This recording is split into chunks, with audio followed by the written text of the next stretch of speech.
Nagbabalik tayo sa ikalawang yugto ng ating online views update ng dalawang bigating noontime show dito sa bansa, ang It's Showtime at Eat Bulaga. Pero bago natin umpisahan ang ikalawang yugto ay humihiling ako sa inyo na pakisubscribe ang aking YouTube channel, pakiclick ang bell notification icon para lagi kayong updated sa mga bagong video na ilalabas ko.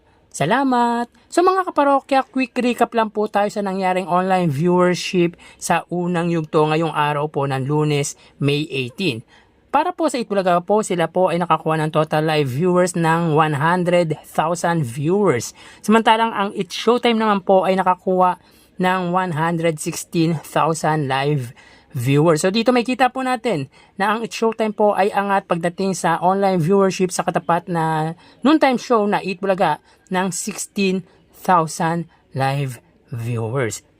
So tara ating alamin ang ikalawang yugto ng online viewership ng dalawang bigating noontime show. Para sa Eat Bulaga, under TVJ Facebook page na may 2.4 million followers, sa It's Showtime naman po na may 17 million followers. So as of 1:29 sa unang yugto po mga kaparokya, ang It's Showtime po ay nakakuha ng 17,000 live viewers. Samantalang ang Eat Bulaga po, sila po ay nakakuha ng total live viewership pagdating sa Facebook ng 7,000 viewers. So dito sa ikalawang yugto, ang segment pa rin po ng It's Showtime ay ang Especially For You. Samantalang ang Eat Bulaga po ay Gimme 5. Ang live viewership ng It's Showtime po ay 25.5 thousand viewers. Samantalang ang Eat Bulaga naman po ay 8.3 thousand viewers. So dito may kita po natin na angat pagdating sa online viewership ang It's Showtime sa katapat na noontime show na Eat Bulaga ng 17,000 viewers. So dito nadagdagan ng 1,000 viewers ang Eat Bulaga, samantalang ang It's Showtime naman po ay nadagdagan ng 8,000 live viewers. So sa mga hindi po nakakaalam, ang Eat Bulaga po ay naka-recorded or tape ang episode po nila pag araw po ng Lunes at araw po ng Martes. So mapunta naman po tayo sa TV Network YouTube channel at unahin po natin ang GMA Network YouTube channel na may 35.2 million subscribers.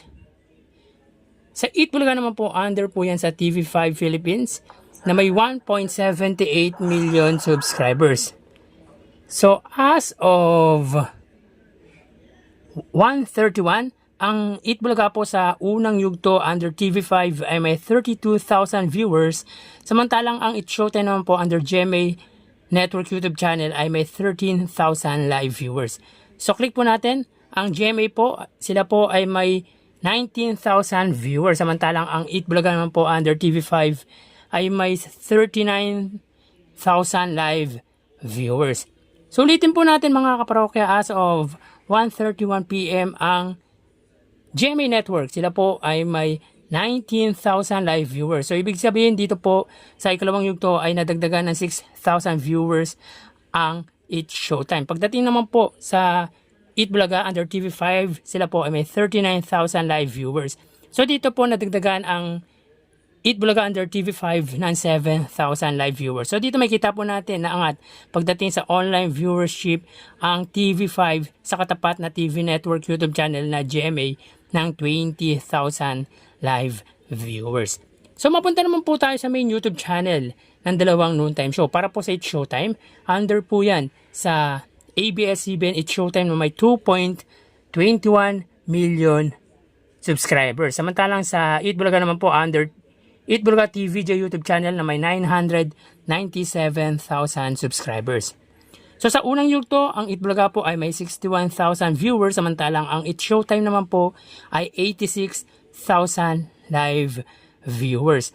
So as of 1:32 PM, ang It's Showtime po, sila po ay may 100,000 live viewers. So nandyan po si Meme Vice Ganda sa Eat Showtime. So ulitin po natin, pagdating naman po sa Eat Bulaga, sila po ay may 67,000 or 66,000 live viewers.